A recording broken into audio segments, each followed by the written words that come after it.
Just finished setting up a few camera traps down here for the river otters, just so I can kind of keep tabs on them through the winter on the local family down here. And just thinking a lot about what it was like 200 years ago was the Rocky Mountain fur trappers came through in about 1822, and what a different time it was.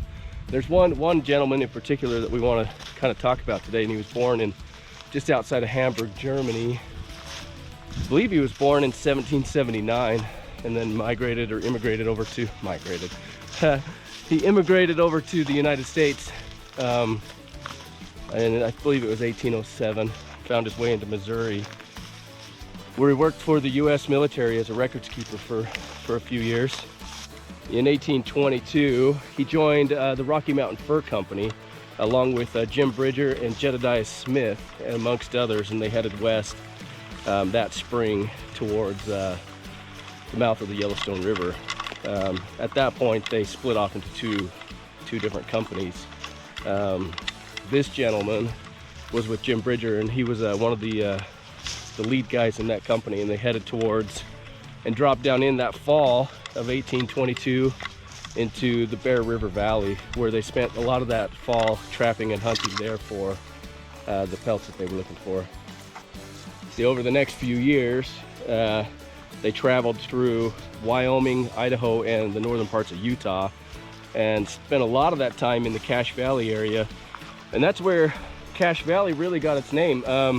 They would bury their stashes of pelts and everything else that they found to protect them from the weather, but also so they wouldn't get stolen. And inadvertently, they lost a few of them. And so Cache Valley got its name because of all the caches that have been dug up throughout the years there. And in fact, they're still finding caches through there every once in a while, which is pretty interesting, I think. They did spend a lot of time going down in between Cache Valley and Ogden, but not until a little bit later. So Jim Bridger actually floated the Weaver River down and was credited for being the first person to find the Great Salt Lake. Hey guys, this is one of the first chests that we buried. And because of that, we had to put a Parks Pass in the first 2 or 3. And so we wanted to make sure you guys got one of those anyway. So I've got a brand new stamped, just a few days ago, Park Pass for you. And I'm gonna keep it safe inside of your backpack here. I'll put it in there for you. Now the cool thing about this backpack is if you've tagged me prior to me getting a photo of somebody finding this chest or yourself finding this chest, I'm gonna give you upwards of $1,000 of gear, whatever you want in this chest. Keep it reasonable. I'm not gonna put a weapon in there, but you tag me and just say, hey Wesley, on either Expedition Utah or Utah's Hidden Treasures on Instagram. You tag me on one of those two and say, this is what I want in my bag. That's what you're gonna get.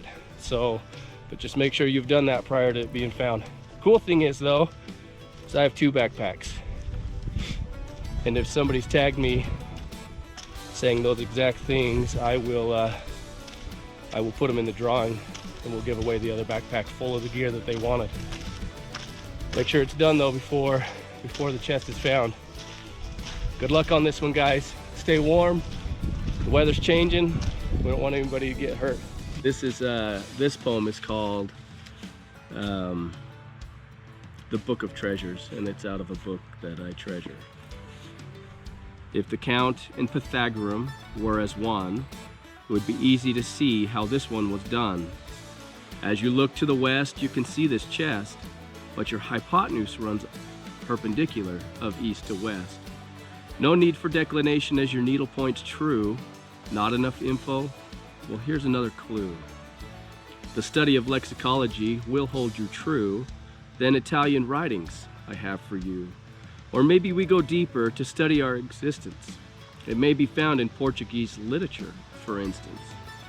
If you can't find it there, then try their encyclopedia. It should get you closer than anything Google will feed you. Don't worry about the leg you choose. You should be able to find all the clues. But if you choose one over the other, your directions will differ from one to the other. There will be need to be quiet, So try to hold in your excitement when you find it. For me, this hunt is lit, but you don't have to take my word for it.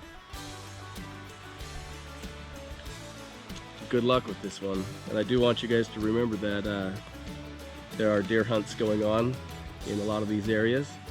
And even though that might not be what you do, that's what they do, and we need to be respectful. So good luck, be careful, wear warm clothes.